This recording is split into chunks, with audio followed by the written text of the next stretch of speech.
আপনাদের বলার পরে উপস্থিত বৈঠকের দিনই বোন একটু এদিকে খেয়াল করেন। এই মেয়ে, মাথায় কাপড় দেওয়ানি কেন এত শীতের রাতে? তোমার শরম হয় না? তোমার বাপ তোমাকে দেখতে পায় না? মাথায় কাপড় দেওয়ানি কেন? কি পড়ো তুমি? কি পড়ো? হিসাব পাও না? শিক্ষা মানে কি নগ্ন হওয়া? মাস্টার ডিগ্রি পাস করেছো, তোমার বিদ্যে কি তোমাকে নগ্ন হতে শিখিয়েছে? তোমার বিদ্যে কি তোমাকে এইভাবে বোকা বানিয়েছে? এমন তো বিদ্যা হয় না। তুমি বিদ্যা অর্জন করে জাতির ক্ষতি করলে তোমার এটা বিদ্যা হলো কি করে? তুমি বিদ্যা অর্জন করে নিজের ক্ষতি করলে এটা বিদ্যা হলো কি করে? নিজে আর জনগণকে জাহান্নামে নিয়ে চলে যাচ্ছ, এটা বিদ্যা হয় কি করে? শোনো, উপস্থিত বৈঠকের দিনই মুসলিম বোন একটু খেয়াল করেন। এই মেয়ে শোনো, এদিকে কান লাগাও। গল্প করছো কেন? উপস্থিত বৈঠকের দিনই মুসলিম বোন আপনাকে বলছে, আপনি একটু খেয়াল করেন, এদিকে দেখেন। আবু হুরায়রা রাদিয়াল্লাহু তাআলা আনহু বলেন, রাসূল সাল্লাল্লাহু আলাইহি সাল্লাম বলেছেন, সিনফান মিন আহলিন নার লা মারাহুমা, পৃথিবীর দুই শ্রেণীর মানুষ জাহান্নামে যাবে, আমি তাদের দেখিনি। পৃথিবীর মানুষ শুনে রেখো, পৃথিবীর দুই শ্রেণীর মানুষ জাহান্নামে যাবে, আমি তাদের দেখিনি। মুহাম্মদ সাল্লাল্লাহু আলাইহি সাল্লাম তাদের দেখেননি, তবে তারা জাহান্নামে যাবে। এক কওমুন মাহুম সিয়াতুন, এক শ্রেণীর মানুষ, তাদের হাতে থাকবে লাঠি, কাজ নাবিল বাকারে, গাভীর লেজের মতো। গাভীর লেজ একদিক মোটা একদিক চিকন, একদিক মোটা একদিক চিকন, এর নাম গাভীর লেজ। এরকম লাঠি মানুষের হাতে থাকবে। যারা দল পার্টি করে তাদের হাতে থাকে, যারা কলেজ বিশ্ববিদ্যালয়ে পড়ে তাদের হাতে থাকে, যারা সরকারি লোক তাদের হাতে থাকে। এরা মানুষকে তা দিয়ে মারে, এরা মানুষকে মারে। যারা মারামারি করে তারা জাহান্নামে যাবে। হাদিস মুসলিম, যারা মানুষকে মারে তারা জাহান্নামে যাবে। শুনুন, দুই নিসাউন, মহিলা, কাসিয়াতুন, কাপড় মাসরাতে কাদা ওয়া কাদা, যে জান্নাতের গন্ধ 1 বছরের দূরত্ব পথ থেকে পাওয়া যায়, এই গন্ধ এসব মহিলা পাবে না। তার মানে জান্নাতে যাবেই না, এরা জাহান্নামে যাবে। সাবধান থেকো, মানুষের ক্ষতি করে জান্নাত কেনার চেষ্টা করিও না, নিজের ক্ষতি করে জান্নাত কেনার চেষ্টা করিও না। তোমার জন্য জান্নাত সহজ। উপস্থিত বৈঠকের মুসলিম বোন শুনেন, আপনার জন্য জান্নাত সহজ। দেখেন তো আপনি মনে রাখতে পারেন কিনা 4টে। নইলে আপনি আদর্শ পরিবার বইটা নিয়ে যায়েন, নইলে আপনি আদর্শ নারী বইটা নিয়ে যায়েন, নইলে আপনি কে বড় লাভবান বইটা নিয়ে যায়েন, আপনি এই সব বইয়ে পেয়ে যাবেন। নইলে আপনি উপদেশ বইটা নিয়ে যায়েন, তাতে পেয়ে যাবেন যে 4টে কাজ করলেই মহিলাদের জন্য জান্নাতের সব দরজা খোলা। 4টে কাজ, এত বড় সুযোগ পৃথিবীর কোনো পুরুষ পায়নি, নবী রাসূল সালেহ কেউ পায়নি। এত বড় সুযোগ মাত্র মহিলাদের জন্য। 4টে কাজ করলে মহিলারা জান্নাতে চলে যাবে। 1 সলাত খামসাহা, 5 ওয়াক্ত সলাত। 2 সমাজ সাহারা, রমজান মাসের সিয়াম রোজা।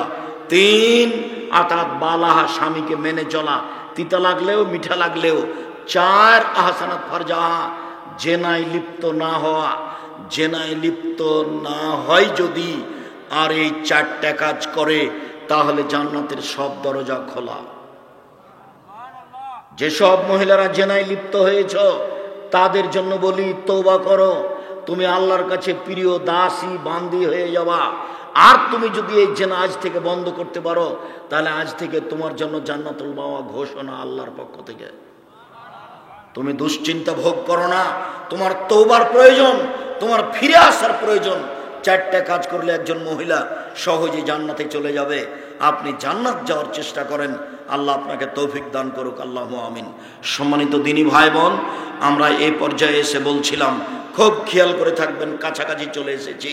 রাসূল সাল্লাল্লাহু আলাইহি ওয়াসাল্লাম বলছেন, লাইসা শাইউন আহাব্বা ইলাল্লাহি মিন কাতরাতাইনি ওয়া সারাইনি, 2টি বিন্দু ফোঁটা আল্লাহর কাছে যত প্রিয়, 2টি দাগ চিহ্ন আল্লাহর কাছে যত প্রিয়, পৃথিবীর কোনো কিছু আল্লাহর কাছে তত প্রিয় নয়। 2টি বিন্দু ফোঁটা, 2টি দাগ চিহ্ন। 1 কাতরাতু দুমিন মিন খাশিয়াতিল্লাহ, আল্লাহর ভয়ে 1 ফোঁটা চোখের পানি আল্লাহর কাছে যত প্রিয়, পৃথিবীর কোনো কিছু আল্লাহর কাছে তত প্রিয় নয়। কোটি টাকা দান অত প্রিয় নয়, রমজান মাসের সিয়াম অত প্রিয় নয়। 1 ফোঁটা চোখের পানি আল্লাহর কাছে যত প্রিয়। রমজান মাসের সিয়াম ফরজ, ইবাদতের জগতের সবচেয়ে দামি ইবাদত। তারপর রাসূল সাল্লাল্লাহু আলাইহি ওয়াসাল্লাম এভাবে বলেননি। আল্লাহ রাসূল বলছেন, এমন কিছুই নাই যেটা আল্লাহর কাছে তার চেয়ে বেশি প্রিয় হতে পারে। সেটা কি? এক ফোঁটা চোখের পানি, 2 কাতরাত দামিন ফি সাবিলিল্লাহ তুহরাকু ফি সাবিলিল্লাহ, আল্লাহর রাস্তায় নেমে গিয়ে যুদ্ধ করে কেটে যাওয়া, ফেটে যাওয়া এক ফোঁটা রক্ত আল্লাহর কাছে যত প্রিয়, পৃথিবীর কোনো কিছু তত প্রিয় আল্লাহর কাছে নয়। ওয়াসারানে, 2টি দাগ চিহ্ন, এক আসারান ফি সাবিলিল্লাহ, আল্লাহর পথে নেমে গিয়ে দাগ চিহ্ন, যুদ্ধে নেমে গিয়ে কেটে গেছে, ফেটে গেছে, এই দাগ আল্লাহর কাছে যত প্রিয়, পৃথিবীর কোনো কিছু আল্লাহর কাছে তত প্রিয় নয়। 4 ওয়াসারান ফি ফারিজাতিন মিন ফারাইজিল্লাহ, আল্লাহর দিন ধর্ম পালন করতে গিয়ে, 5 ওয়াক্ত সালাত আদায় করতে গিয়ে কপালে দাগ, হাঁটুতে দাগ, এই টাকনুতে দাগ, বসে বসে জিকির আজকার করতে গিয়ে টাকনুতে দাগ, হাঁটুতে দাগ, কপালে দাগ, এই দাগ চিহ্ন আল্লাহর কাছে যত প্রিয়, পৃথিবীর কোনো কিছু আল্লাহর কাছে তত প্রিয় নয়। সিরিয়াল 4টা দেখেন, 1 নম্বরে যেটা আছে সেটা সহজ, সিরিয়াল যত নিচে আছে সবটাই কঠিন। এক ফোঁটা চোখের পানি সবচেয়ে সহজ। 2 আল্লাহ রাস্তায় 1 ফোঁটা রক্ত কঠিন। 3 যুদ্ধে নেমে গিয়ে কেটে যাওয়া, ফেটে যাওয়া দাগ কঠিন। 4 ইবাদত করতে করতে কপালে, পায়ে, টাকনুতে, হাতে দাগ, এটা কঠিন, সহজ নয়। কিন্তু মনে থাকবে না মনে হয় 4টে। এই ছেলে ঘুমাচ্ছ নাকি? মুরব্বী আপনি ঘুমাচ্ছেন?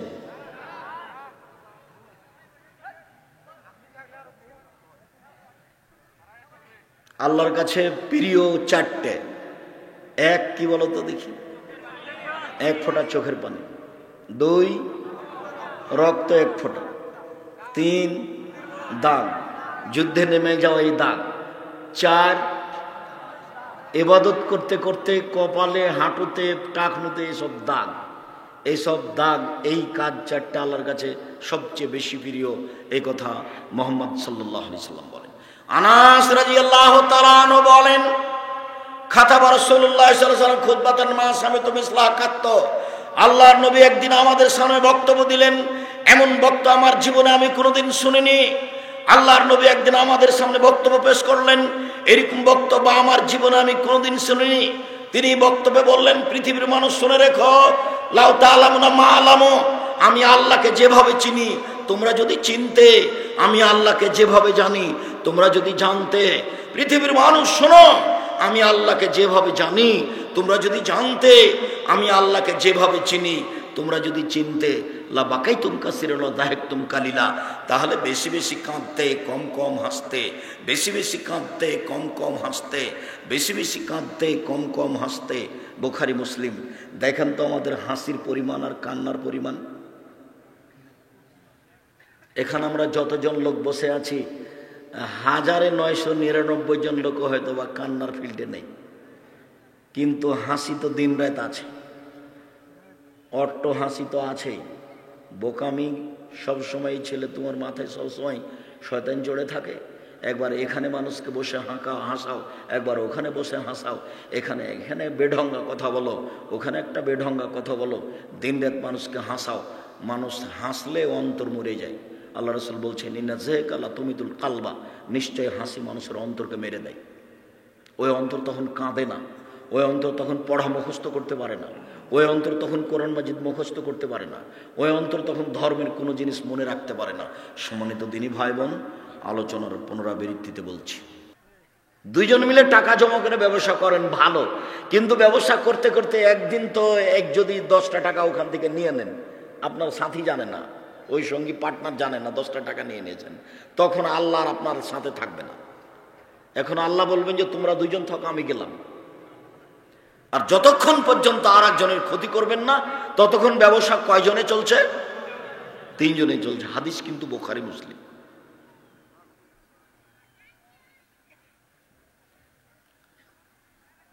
হালাল রুজির চেষ্টা করবেন। আবু হুরায়রা রাদিয়াল্লাহু তাআলা আনহু বলেন, রাসূল সাল্লাল্লাহু আলাইহি ওয়াসাল্লাম বলেছেন, সাবাতুন ইযিল্লুহুমুল্লাহু তাআলা ফি যিল্লিহি ইয়াওমা লা যিল্লা ইল্লা যিল্লুহু, 7 শ্রেণীর মানুষ বিচারের মাঠে বিশেষ ছায়াতলে থাকবে, এরা খুব বেশি সম্মানী। 7 শ্রেণীর মানুষ বিচারের মাঠে বিশেষ ছায়াতলে থাকবে। যেদিন আল্লাহর ছায়া ছাড়া আর কোনো ছায়া থাকবে না। সেদিন সূর্য মানুষের মাথার উপরে হবে কামেকদারে মাইলিন 1 মাইল উপরে, অর্ধ হাত উপরে সূর্য হবে, কথাটি মিথ্যা।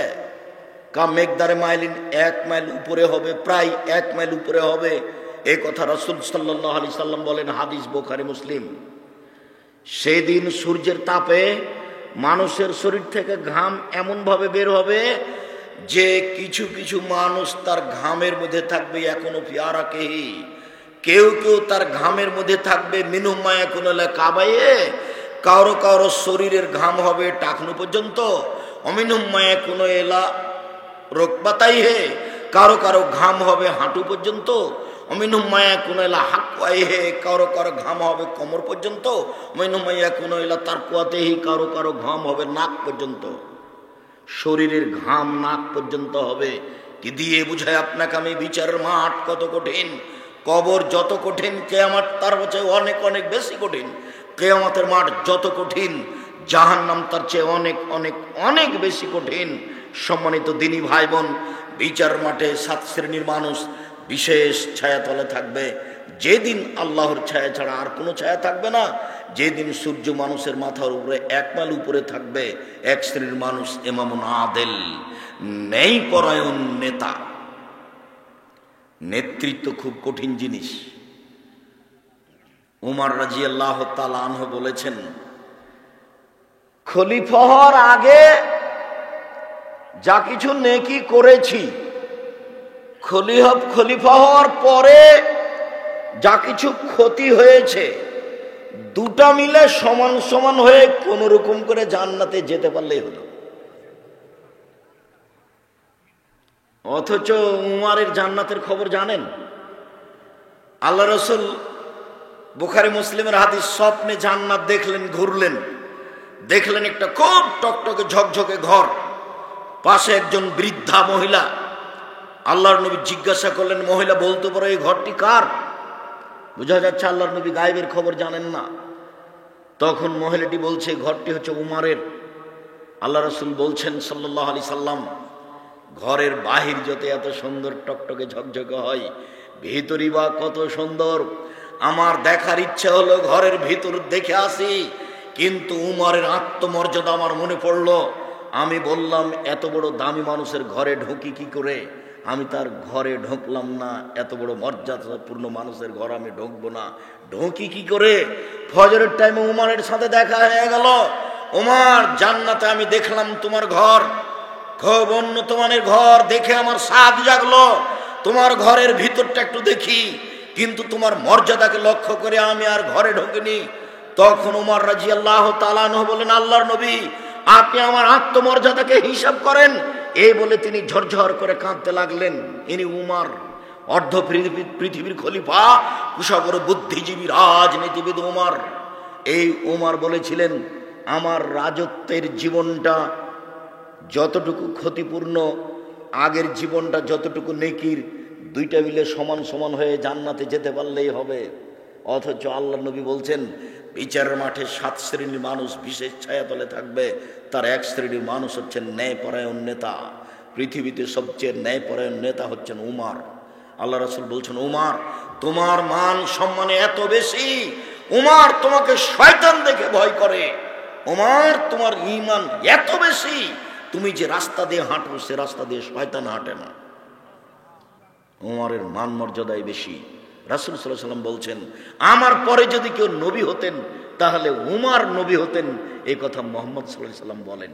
রাসূল সাল্লাল্লাহু আলাইহি ওয়াসাল্লাম বলেছেন, যদি কাউকে 2 জনের নেতা করা হয়, 2 জনের, চেয়ারম্যান মেম্বার তো বহু দূরের কথা, কাউকে যদি 2 জনের নেতা করা হয়, আল্লাহ রাসূল বলছেন, জবেহা বেগারে সিকিন, তাকে ছুরি ছাড়াই জবে করে দেওয়া হলো, ছুরি ছাড়াই জবে করে দেওয়া হলো, 2 জনের যাকে দায়িত্বশীল করা হলো। মানে ছুরি ছাড়া মানুষকে জবে করা যায়? এই কথার অর্থ জবে নয়, এই কথার অর্থ হলো ঠিকভাবে নেতৃত্ব দিলে দুনিয়া হারাবে, স্বার্থপরতায় নেতৃত্ব দিলে পরকাল হারাবে। ইহকালও টিকলো না, পরকালও টিকলো না, তার নাম ছুরিবিহীন জবে করা। ঠিকভাবে নেতৃত্ব দিলে দুনিয়া টিকে না, বেঠিকভাবে নেতৃত্ব দিলে পরকাল টিকে না, তার নাম নেতৃত্ব। রাসূল সাল্লাল্লাহু আলাইহি ওয়াসাল্লাম বলছেন, বিচারের মাঠে বিশেষ ছায়াতলে 7 শ্রেণীর মানুষ থাকবে। তার এক শ্রেণীর মানুষ হচ্ছে ন্যায়পরায়ণ নেতা। 2, শাবুন নাশা ফি ইবাদাতিল্লাহ, বাল্য অবস্থায় ইবাদত অভ্যাসী যারা। এই ছেলে বসো, পাশ থেকে কোনো বাচ্চা ছেলে উঠলে আপনি খেয়াল করবেন, আপনাকে একটু ধৈর্যের পরিচয় দিতে হবে। আপনি যে আর একজনের সামনে দিয়ে হাঁটছেন, কিছুক্ষণ পরে তো আমরাই আলোচনা ছেড়ে দেবো, তো ও তো আমার কথা ধরতে পারবে না, খেয়াল করতে পারবে না। আমি যে আল্লাহর নবীর হাদিস অনুবাদ করছি তা আপনার কারণে তো বুঝতে পারছেন না। এমন ভাবে বসে থাকবেন পাথর যেন মনে করে আপনি পাখি, পাখি যেন মনে করে আপনি পাথর, পাখি যেন মনে করে আপনি পাথর।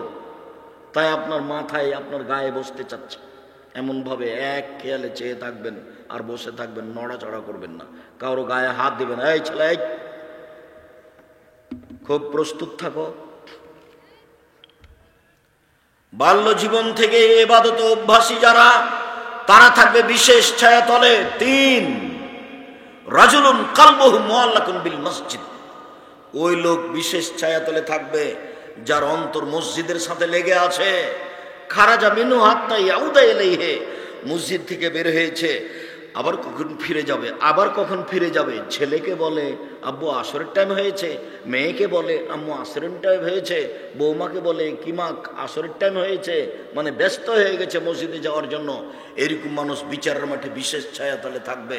রাজুলানি তাহাব্বা ফিল্লাহ ইজতামা আলাইহি তাফরাকা আলাইহি, ওই 2 জন মানুষ বিচারের মাঠে বিশেষ ছায়াতলে থাকবে যারা আল্লাহকে ভালোবাসার জন্য বন্ধুত্ব গড়িয়েছে, যারা আল্লাহকে ভালোবাসার জন্য বন্ধুত্ব কেটে দিয়েছে।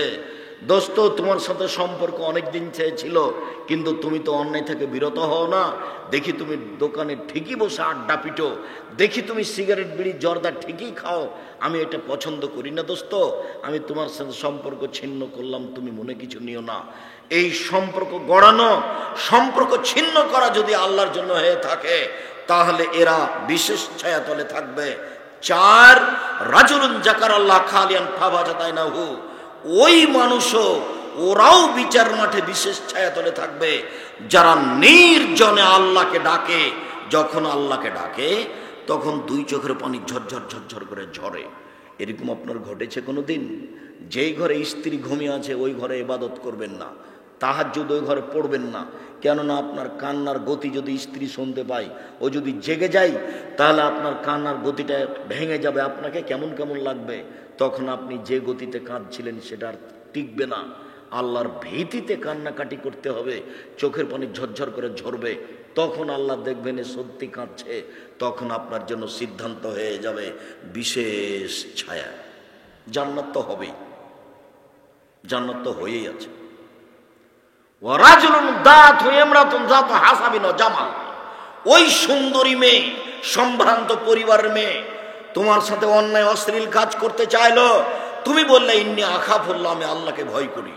তুমি যদি এই কথা বলতে পারো, তাহলে বিচারের মাঠে তোমার জন্য বিশেষ ছায়া অপেক্ষা করছে, জান্নাত অপেক্ষা করছে। এই বোকা ছেলে শোনো, আমি তোমাকে বলেছি তুমি মোবাইলে গল্প বন্ধ করো। শোনো, তুমি যদি এই মহিলার সাথে মোবাইলে গল্প কথা বন্ধ করতে পারো, আজকের পরে যেন তোমার মোবাইলে কোনো ছেলের নাম্বার না থাকে, কোনো মেয়ের নাম্বার না থাকে, সব তুমি মুছে দাও। তুমি একবারে আল্লাহকে ভয় করে মুছে দাও। তোমার জন্য অপেক্ষা করছে জান্নাত, তোমার জন্য অপেক্ষা করছে বিশেষ ছায়া।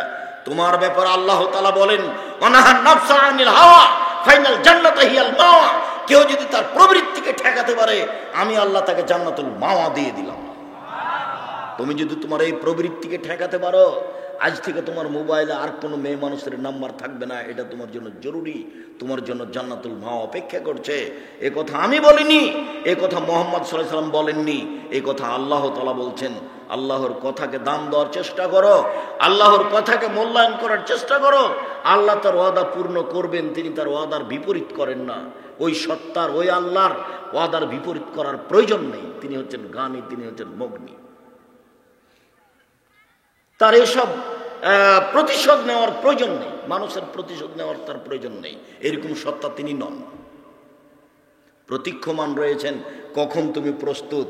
যখন তুমি প্রস্তুত তখনই তিনি বলবেন, ঠিক আছে, তুমি যেভাবে ডাকো আমি সেভাবে থাকি, তুমি যেভাবে আশা পোষণ করো আমি পূর্ণ করে থাকি।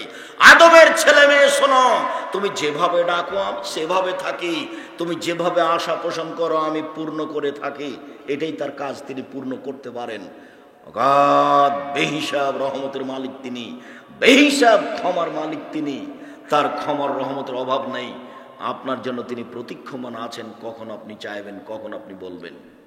আবু হুরায়রা রাদিয়াল্লাহু তাআলা আনহু বলেন, রাসূল সাল্লাল্লাহু আলাইহি সাল্লাম বলেছেন, ইয়ানজুলু রাব্বুনা তাআলা ইলা সামাই দুনিয়া হিনা ইয়াবকা সুলুসুল লাইল আখিরা। যখন রাতের 3 ভাগের 2 ভাগ পার হয়ে যায়, রাতের 3 ভাগের 2 ভাগ পার হয়ে গেছে, 1 ভাগ বাকি আছে। এখন রাত 3টা, এখন রাত 2টা, আড়াইটা, এখন রাত 4টা। এরকম সময় আল্লাহ তাআলা আকাশ, সপ্তম আকাশ থেকে প্রথম আকাশে নেমে আসেন। নেমে এসে বলেন, মায়া ধুনি ফাস্তাজিবা লাহু, কে আমাকে ডাকে আমি তার ডাকে সাড়া দিব। মায়া সুলনি ফাউতিয়াহু, কে আমার কাছে কিছু চাই, যে যা চায় আমি তাকে তাই দিয়ে দিব। মায়াস্তাগফিরুনি ফাগফিরলাহু, কে আমার কাছে ক্ষমা ভিক্ষা চাই আমি তাকে ক্ষমা করে দিব। কে আমাকে ডাকে আমি তার ডাকে সাড়া দিব। কে আমার কাছে কিছু চায়, যে যা চায় তাকে তাই দিয়ে দিব। মায়াস্তাগফিরুনি ফাগফিরলাহু, কে আমার কাছে ক্ষমা ভিক্ষা চায় আমি ক্ষমা করে দিব। এইভাবে একবারে প্রত্যেক রাতে ফজরের আজান পর্যন্ত তিনি প্রতীক্ষমান থাকেন। আদম সন্তান বড় নিমুখ হারাম, ও তোরা 3টে টিভি বন্ধ করেছে, ও কি করে ডাকবে? আদম সন্তান বড় নিমুখ হারাম, ও তো 12টা 1টায় দোকানে আড্ডা পিটে এসেছে, ও কি করে রাত 3টে 4টায় উঠবে? ও তো উঠতে পারবে না, ও তো সকাল 7টা 8টার দিকে উঠবে। তখন ওর কানে আর মুখে শয়তান পেশাব করে দিয়েছে। তখন দেখবেন সকালে উঠে মুখখানটা ভ্যাংচা ভ্যাংচা আছে, কেমন কেমন লাগছে। একটা আপনার ওই পেস্ট নিয়ে, পাউডার নিয়ে, ব্রাশ নিয়ে ঘুরে বেড়াচ্ছে, আর মুখখান দেখিয়েন কিভাবে শয়তানে পেশাব করে রেখেছে, কিভাবে তার কানে পেশাব করে রেখেছে। এ কথা আমি বলিনি, এ কথা মুহাম্মদ সাল্লাল্লাহু আলাইহি ওয়াসাল্লাম বলেছেন। পেশাব করে দেয় শয়তান, এ কথা আল্লাহ নবী বলেছেন, হাদিস বুখারী মুসলিম। খুব ফুর্তিতে থাকতে হবে, উদ্যমশীল হতে হবে, শরীরে কোনো সময় অলসতা আনতে হবে না। অলসতা আসলে রুচি কমে যাবে, অলসতা আসলে বিদ্যা কমে যাবে, অলসতা আসলে ইবাদত কমে যাবে। যার কারণে আল্লাহ রাসূল দিন রাত অলসতা থেকে বাঁচতে চাইতেন। আল্লাহুম্মা আউযু বিকা মিনাল কাসালে, হে আল্লাহ তোমার কাছে আমি অলসতা থেকে বাঁচতে চাই। আল্লাহ তুমি আমাকে অলসতা থেকে বাঁচাও, আল্লাহ তুমি আমাকে অলসতা থেকে রক্ষা করো। সকালে সকালে উঠে না যায়, সেই তো অলস। আজান শুনে মসজিদে যায় না যে, সেই তো অলস। বেহিসাব হাত পা ছেড়ে ঘুমায় যে, সেই তো অলস। দিন ধর্মের কথার প্রতি আগ্রহী হয় না যে, সেই তো অলস। কাজে যায় না যে, সেই তো অলস। একজন রিক্সাওয়ালা রিক্সা নিয়ে তেমাথাতে দাঁড়িয়ে রিক্সার সিটের উপরে বসে আছে, কেউ যখন বলছে চলো তখন বলছে আমি যাব না। এই তো অলস শয়তান। এ কি পয়সা উপার্জন করবে? এ অহংকারী, এ অলস, এ দিয়ে কিছু হবে না। অলসতা আসলে রুজি কমে যায়, অলসতা আসলে ইবাদত কমে যায়, অলসতা আসলে কর্ম কমে যায়। সবসময় উদ্যমশীল হতে হবে, সবসময় ফুর্তি থাকতে হবে, সব সময় প্রস্তুত, তার নাম যুবক। সব সময় প্রস্তুত, তার নাম কর্মঠ। এরকম খেয়াল থাকতে হবে, তাহলে বোঝা যাবে আপনি কিছু করতে পারবেন। সম্মানিত দিনী ভাই বোন, রাসূল সাল্লাল্লাহু আলাইহি সাল্লাম বলেন, রাজুলুন তাসাদ্দাকা বিসাদকাতিন ফাহা, ওই লোক বিশেষ ছায়াতলে থাকবে যে লোক দান করলো, গোপন করলো। ডান হাত দান করলো, বাম হাত জানতে পারলো না। আরে দুইটাই তো হাত তার গায়ের সাথে লেগে আছে, জানবে না মানে? এইটা হলো খুব বেশি থেকে বেশি গোপনে দান করা। আব্দুর রাজ্জাক সাহেব বিশাল পরিকল্পনা নিয়েছেন, বাইতুল হাম জামে মসজিদ 200 শতক জমির উপরে নির্মাণ হবে, যার একতলায় 10,000 মুসল্লি ধরবে। আমারও কিছু 5,000 টাকা থাকলো, কাউকে যেন বলবেন না। এর জন্য প্রতীক্ষমান আছে। আল্লাহ রাসূল বলছেন, ইন্না সাদকাতা তুতফিউ গাযাবার রাব্বে, ইন্না সাদকাতা সিররি তুতফিউ গাযাবার রাব্বে। গোপন দান আল্লাহর রাগকে মিটিয়ে দেয়। দান করে যে, সে দানের বিশেষ ছায়াতলে থাকবে। দানের ক্ষমতা ভিন্ন।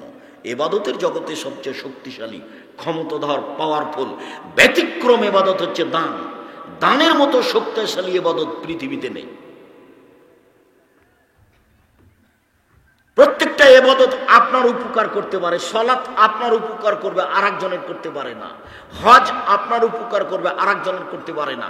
কোরআন তেলাওয়াত আপনার উপকার করবে, আরেকজনের করতে পারে না। কিন্তু দান যদি করেন তাহলে আপনার থেকে আরেকজনের কাছে পার হয়ে যাবে। আপনি দান করলেন, আপনি নেকি পেলেন, মার নামে দান করেছেন, তাই কবরের শাস্তি বন্ধ হয়ে গেল। আপনি দান করলেন, দান ওইভাবে পাপকে মিটিয়ে দিবে। ইন্না সাদকাতা তুতফিল খাতিয়াতা কামা ইতফিল মাউন নারা। দান ওইভাবে পাপকে মিটিয়ে দিতে পারে, পানি যেমন আগুনকে নিভিয়ে দিতে পারে। এটা তার ক্ষমতা। গোপনে দান করতে শিখতে হবে। বৈধ স্থানে যা ইনকাম করছেন, রুজি, জমি চাষ করে হোক, দিন মজুরি করে হোক, চাকরি করে হোক, ব্যবসা করে হোক, জীবনে যেসব টাকা পয়সা ইনকাম করছেন, একবার আজকে সিদ্ধান্ত নিয়ে নেন জরুরিভাবে ওখান থেকে কিছু না কিছু দান করবেন। এই ছেলে, আর একটা কথা তোমার মনে আছে ভাইজান? আপনার মনে আছে কি বলেছিলাম আপনাকে? যে বাড়ি থেকে বের হলে তুমি তোমার মাকে বলে দিবে, আম্মা কিছু 10, 20টা, 50টা, 100টা খুচরা টাকা দিবেন আমাকে। 10 টাকা, 5 টাকা। আমার কাছে 500 টাকার নোট থাকে। যখন ফকির আমার কাছে ভিক্ষা চাই, তখন আমি খালি বলি মাফ করো।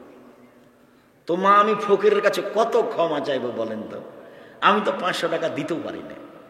তা আপনি একটা কাজ করবেন আম্মা, কিছু 10 টাকা, 20 টাকা, 50 টাকা পকেটে ইউলেন, জরুরি।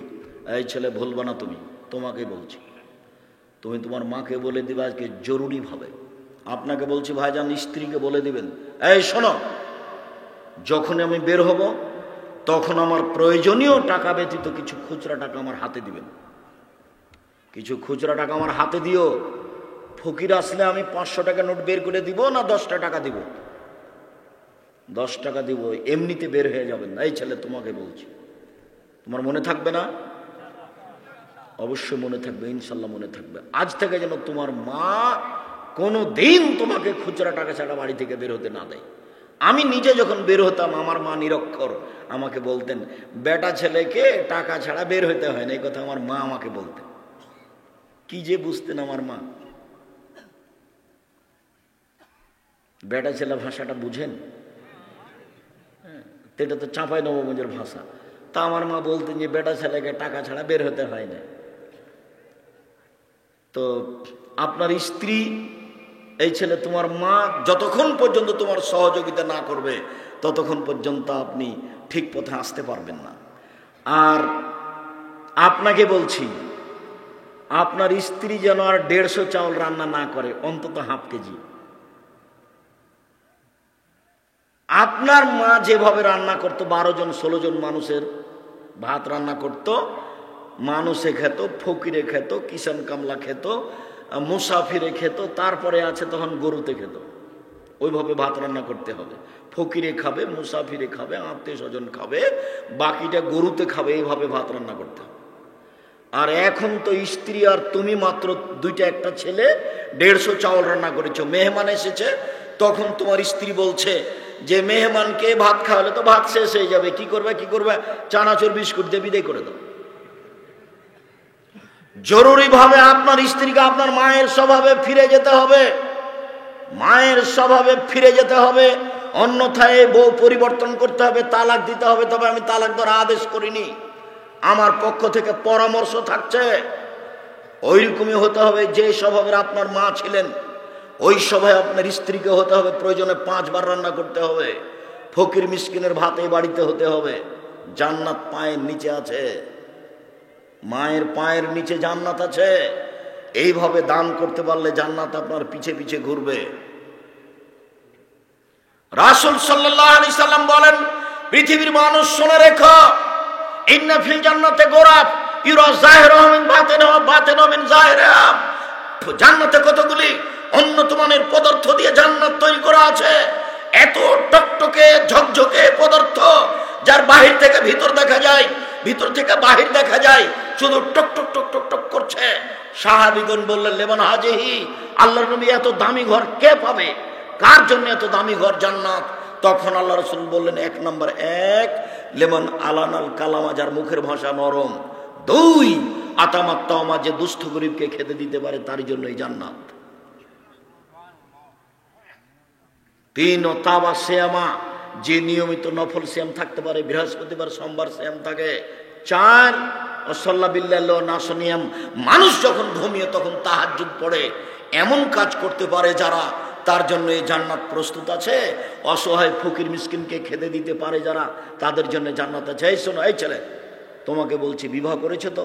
তোমার ভাই বিবাহ করেছে, বাড়িতে বউ 3-4টা হয়ে গেছে। তুমি তোমার মাকে বলে দিও, আম্মা চিন্তা করবেন না, আপনি আপনার ছেলের মেয়ে, মেয়ের ছেলে, মেয়ের মেয়ে আসবে, তাই জন্য আপনি ভিন্ন করে খাবেন, আপনার বৌমা সহ্য করবে না, ওটা আমি চাচ্ছি না। আপনি খাবেন, আব্বা খাবে, আমার বোনেরা খাবে, আমার ভাগ্না খাবে, আমার ভাগ্নি খাবে। আব্দুল্লাহর একটা বক্তব্য আছে রিজিকের, সেখানে আপনি শুনেছেন, আপনি একা একা রুজি খাচ্ছিলেন, এবার আপনার বউ আসলো, তার রুজি আপনার হাতে হয়। এবার আপনার একটা ছেলে হলো, তার রুজি আপনার হাত দিয়ে হয়। একটা মেয়ে হলো, তার রুজি আপনার হাত দিয়ে হয়। আপনার মা খাচ্ছে, তার রুজি আপনার হাত দিয়ে হচ্ছে। আপনার বাপ খাচ্ছে, তার রুজি আপনার হাত দিয়ে হচ্ছে। আপনার যত বোন বেড়াতে আসবে, তার রুজি আপনার হাত দিয়ে হবে। যত আপনার ভাগনা ভাগ্নি আসবে, সবার রুজি আপনার হাত দিয়ে হবে। আপনার বাড়িতে রহমত, টাকা পয়সা ভর্তি হয়ে যাবে। দোষ চিন্তা ভোগ করবে না কখনো, রহমতের বরকতের আশা করো। তোমার বউ যেন মনটাকে ছোট না করে, তোমার বোনের ছেলেকে দেখে, তোমার বোনের মেয়েকে দেখে যেন সে সংকীর্ণ না হয়, তাকে বউ মন বড় করতে হবে। শোনো, আমার ভাগনা ভাগ্নিকে দেখে, আমার বোনকে দেখে, আমার বাপের দোষ বন্ধুকে দেখে মন ছোট করো না। যত বেশি চাল রান্না করবে, তত বরকত বেশি হবে। এটাই হাদিস, এটাই মুহাম্মদ সাল্লাল্লাহু আলাইহি সাল্লাম বলেন, বরকত বেশি আছে যেখানে, রহমত বেশি আছে যেখানে, অল্প রুজিতে সবকিছু ভর্তি হয়ে যাচ্ছে সেখানে।